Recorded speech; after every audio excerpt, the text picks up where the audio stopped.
I have a Jaeger 262 here. The IS-7 has all the details painted now, and it's gloss coated. So what we're going to do next is move on to weathering, and we're going to do this differently than the T14 Armada. We're going to use a host of Vallejo washes and just one oil, and we're going to see how that works. Don't really rely too heavily on washes. I usually just rely on oils, but this time around I want something really neat and really clean, because again, it's supposed to be a fictional vehicle that only was on the streets of Europe. So because of that, it wouldn't have seen active combat, and so it can't be as dirty as other vehicles. And then over here, we finished the tracks. So hopefully we'll have this whole IS-7 done by today, and I'll film each step, each individual wash. So there should be about 4 or 5 different segments here to show you exactly how I did it and break it all the way down. So thank you so much for watching, and stay tuned for the rest of this video. The first wash we're going to do is going to be a light gray wash, and that's just to go over all the little details that are under the white stripe.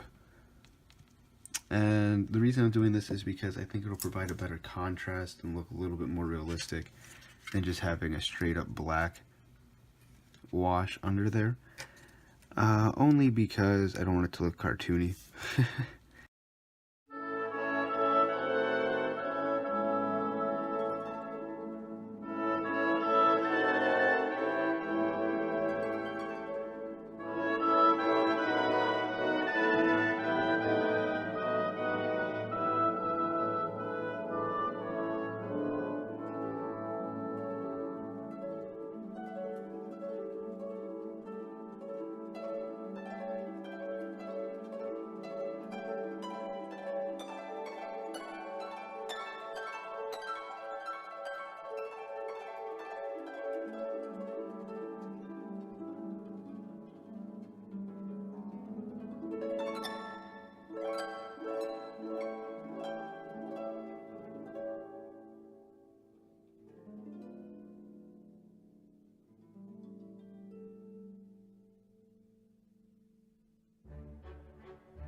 To bring out all the other details on the IS-7, it's time for the black wash. And this is just to do the lines in the back, like you see all across all the engines. I already did some in the engine grates, that's why they're so dark. And it's just to call out little details. It's not going to be like the oil one on the Armada, which again, shaded the whole vehicle, although I might apply it with a thicker brush. We'll see how it goes. This is strictly just details. So the vehicle should look like these tracks. See how they're like, see how the wheels have all the little shades picked up and all the raised edges look nice. That's the goal here. And it also tones down the green really well to make it that darker Soviet era green, which is what we're going for.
Okay, now we're going to do the oil part. So we're just going to use generic Artist Loft white. And the reason we're doing oils, in case anybody doesn't know, and we're not doing a heavy oil wash again, just something simple, is to fatigue the tank and to make it look like this. These effects here are done with pigments, but the white stripes here are all oils. And so we're going to try to replicate that on the turret. And it just fatigues the tank without making it dirty. So we already did it to the hull, and you can see it looks faded. It looks a little bit old, but it's not weathered a great amount. In fact, all we did was put the white oils on it and then a black wash. So this is going to be the next segment, which is going to be us doing that for a little while. And it should have a really great effect of making the tank look older without actually chipping it or weathering it. So we'll see how it goes.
Alright, so here it is completed. We did some light weathering on the fenders. We put some dry pigment on there, some dirt. And then we glued the tracks on. And that's pretty much it. This is the IS-3 completed, or sorry, IS-7 completed. And I'm very happy with the way it came out. Not too weathered. Looking pretty good. As you can see, it's pretty small, but I think it came out quite nice. So thank you so much for watching, and I will be back with more builds in the future. Please take the time to like the video or even subscribe. Thank you.